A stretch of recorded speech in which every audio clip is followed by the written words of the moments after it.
Okay, I got this. Thank you, Lord. First off, he started entering in my life. My mother, my sister, and my grandmother were baptized by him in 1989.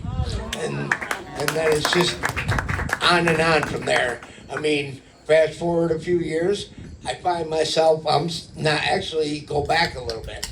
I was living on Phillip in a little rundown house in Detroit. And I wandered into a church, and it happened to be Pastor Steve's church. I was like, whoa. I felt the love of God. I could hear him praising and just worshiping in there, and I was drawn to it, even as a young kid. And I was like, all right, Lord. And he said, go in. So I went in. They walked me down in the basement, and that's where I started learning about Jesus. And then I moved in with my mom, and she was a praying mother. I'm a prodigal son. I would like to say at 13 years old, me and Jeremiah started in at New Life Ministries. I gave my life to Jesus at 13. And I would like to say that Jeremiah was actually in that class.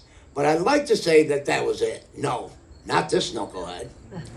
40 years later, I've been set free in an instant. And there's so much more testimony.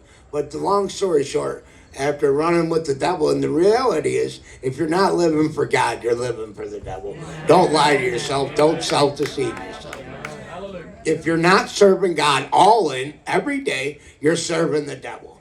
And just remember, being on the fence, the devil owns the fence. That's just the bottom line. So much, and the next most powerful memory, after being fallen on my face, and it's possible, I was addicted in so many different drugs. None of them were enough. I had to have them all. Alcohol, crack, cocaine, weed, cocaine, liquor, beer, sex, drug, and women. That was my addiction. So I fell on my face. I had a supernatural encounter with the Lord. I fell on my face. I stood up. I was still high on crack when I walked in the house. And walked down the hallway, fell on my face, and bam, I was supernaturally delivered. All the glory to God. And here's the beautiful part. There's so much more, but in 2002, I got sentenced to a year in Macomb County jail, which I should have went to prison, 9 felonies and 13 misdemeanors. And I got 1 year in the county jail. Who's that? That's all God. So Pastor Steve was ministering at that time. And he's been in and out of my life my whole life.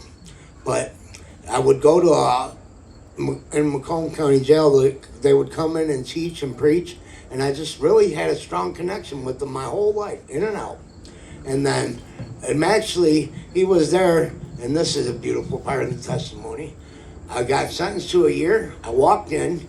As soon as I walked in, I got locked down. 45 days later, you guys, what I'm telling you, at that point in time, there was absolutely no classification in Macomb County Jail. You could have been, your bunkie could have been on his way to prison, or it could have been there for driving unsuspended. It was foul. And it was very foul on that. You know, fighting people, robbing and stealing. It was horrible. 45 days later, all 60 men surrendered to Christ, holding hands, praying. The guards wouldn't even stop it. 10 o'clock clock down would come, and they would just let us continue. And I was sharing it with Pastor Steve, and I said, I want to show you something. And I told the guys about it before that. And I said, I want to show you what you've helped me inspire, because you've been in my life, my whole life. So I said, look at that unit. Every man on that unit was waving high and blowing them kisses, because they had an impact on them as well. And I remember, you basically said, and one other comment I'll make on your part, because I've heard you share your testimony at different times. You shared how you kept, whatever these years were, you kept ending back at the jail, back at the jail, back at the jail. And each time, Pastor Steve again, Pastor Steve again. And see, God uses, God will take that former addict, use the testimony for his glory, use them back in someone's life that specifically needs it that way.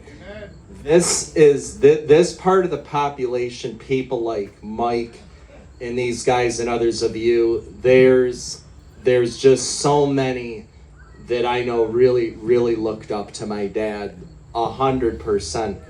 So, real quick. So this is really profound moment. Many of you guys know the testimony. Break to the head, shattered, dead 7 minutes, 7 shattered skull. I woke up from my coma, and there's Pastor Steve yelling at the doctors because they kept trying to keep me sedated. I was on 13 different medications, narcotics that is, and there's Pastor Steve. This man is like a son to me. Stop giving him drugs. He's been set free. Don't give him no more drugs, and that's what I woke up to. He's all about love.